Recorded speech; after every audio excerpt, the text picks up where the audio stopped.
What happened when we went to our debriefing meeting with Moses?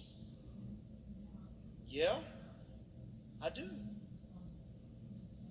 Do you remember that as 12 of us gathered around and began to explain to Moses what we had seen and what we had brought back, that 10 of us told Moses, the walls are too big, the fortifications are too strong, giants are so overwhelming, tribes of war, we are grasshoppers to them. Now let's stop right there for a moment. That is exactly where much of the Christianity is. They have a defeatist mentality. They see everything that is around them. And just like those 10, they say the walls are too big. The giants are too large. I see what God has done for Brother Swaggart, but that's Brother Swaggart. He'll never do that for me. They say that I look at others and, oh, I'm so glad that God's done something for you, but God will never do that for me. I've got too many giants that are in my way. That God, I don't know if God is able to bring them down. You see, what they were saying, those 10 individuals, what they were saying was the giants were big, but they were bigger than God. That's what they were saying. And every child of God who says the same thing, well, he's done that for others, but I don't know if he'll do that for me. You are saying that God is not big enough to handle your problem. You need to just think about who you belong to.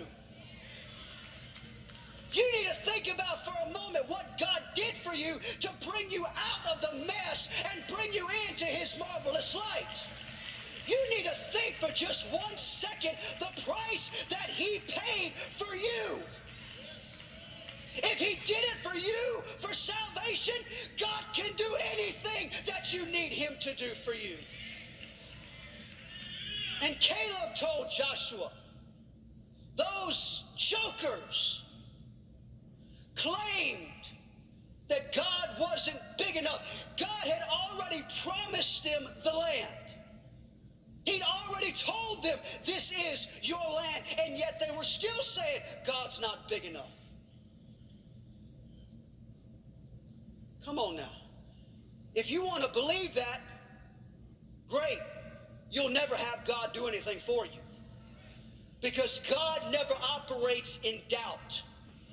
He never operates when someone, one of his children, refuses to believe him. And Caleb said, Joshua, brother, do you know what happened after that? And the chill bumps began to break out on Joshua's arms. He said, oh, Caleb, you about ready to get me started up in here. He said, let me just help you, Joshua.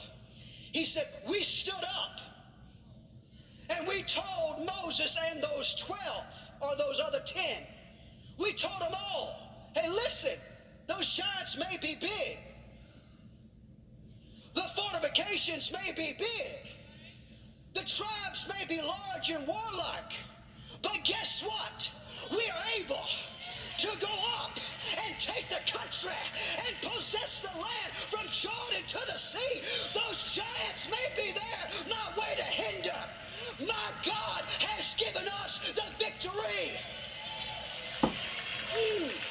Glory! My Lord, I want some help up in this place. Can y'all help me for a moment? They were saying, we're able to go up and take the country. There ain't a giant that's bigger than my God. There's not a giant that's bigger than my mom. Feel that. There's not a giant bigger than my God. My Lord, somebody ought to get that